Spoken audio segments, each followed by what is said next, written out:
11 questions to ask yourself when your marriage or relationship is in trouble. 1. How committed am I to the relationship? This should be the first question you ask yourself. Do you even want to make this work? Is the reason the relationship is struggling because you just don't want to be with the person? Are you married? Did you take vows? Do you hold a sacramental view of marriage? If you have a high level of commitment and want to love the person you're with, you should proceed. If you are not married or have a low level of commitment and really don't care if this works out, perhaps you should think about getting out of the relationship. 2. Who will be affected by this breakup? This goes along with the last question, but it's perhaps something you should consider separately. If you have children, that helps to establish a high level of commitment, and if there is any way possible, it would be advisable to try to rekindle the love. If you're in a relationship and have mutual friends who might be affected by your relationship, take that into consideration, but by no means should mutual friends be the sole cause of your staying in an unhappy or abusive relationship. 3. What do I think love is? What do you think love is? Is it a choice or is it a feeling? Is it sexual and physical or is it a commitment? If you take some time to meditate and think about what love is, you may be able to think about how this affects your perception of the relationship. If you think love is merely physical and a feeling and you don't feel in love with your partner and are not having as much sex, then perhaps this is your problem. Trying to begin to see love as a choice and commitment will start the shift towards a more accepting and lasting form of love above that, which is based on shifting feelings. 4. Why did I originally fall in love with this person? Oftentimes, thinking about why you originally entered into a relationship with this person will help rekindle some of those feelings, if not, at the very least, help you realize what you want to see in their relationship again. It can also help make question 3 clearer. Did you fall in love with this person because they were attractive and great at physical intimacy, or did you fall in love with them because they would make a great mother and make you laugh? Do they still do these things for you? Is there a way you can help your partner be that person again? 5. What is my relationship with this person based on? Continuing, question 4. What is your relationship with this person based on? Is it a sexual relationship? Spiritual? Emotionally codependent? Is this foundation healthy to establish a relationship on? Is it codependent? Can we change it? If we do so, could it save the relationship? 6.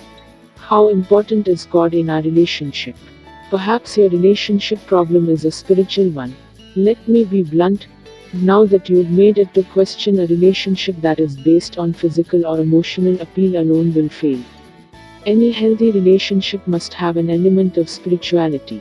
If you're of a different religion or spirituality, do you share and consistently practice these beliefs together? If you're atheist, which I truly believe makes for the hardest marriages, do you at the very least participate in some philosophical or meditative exercises together? This is the most important aspect of a relationship. So I encourage you to figure out if the problem lies here, and if so, how to fix it. 7. What do I need out of this relationship and how much should I expect? You next need to ask yourself what the purpose of this relationship is and what its reason to expect. If you're in a relationship, do you need to consider marriage, and is it appropriate to expect your partner to consider this? If you're married, what do you need to your spouse to do to support the relationship? Is it realistic for you to expect marriage to be permanent? What is your love language and how do you receive love? Do you need more spirituality, more sex or more intimacy from the relationship, and is it realistic or you to expect that from your spouse?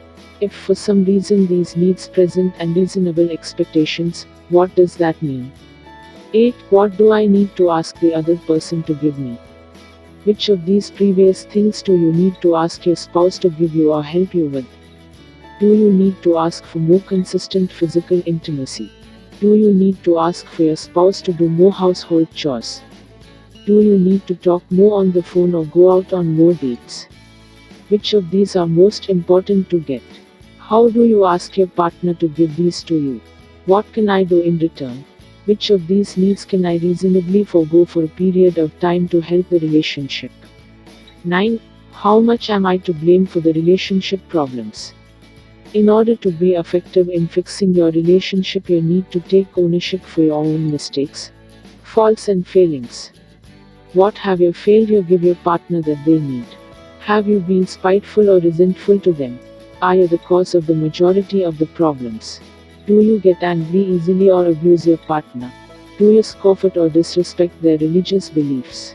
Are you an absent or distant father, mother or boyfriend, girlfriend or husband, wife? The list of things you could have done wrong is nearly endless. Try to adequately think of what you've done or haven't done, own up to it, and figure out how to fix it. You actively and purposefully attempting to fix your own side of the relationship will be the best remedy for the sick relationship. 10. What good, positive things are coming out of this relationship? This question is pretty self-explanatory, but it's one of the most important. You need to find at least one good thing about the relationship. Try to always look on the positive side, one experience at a time, and it will be easier to be more charitable to your partner. 11. How far you respect each other's feelings. Respecting feelings of your spouse is the basic pillar of relationship. Just recollect your relationship memories and try to justify how far you gave respect each other's feelings and imagine yourself in each other's position and situation.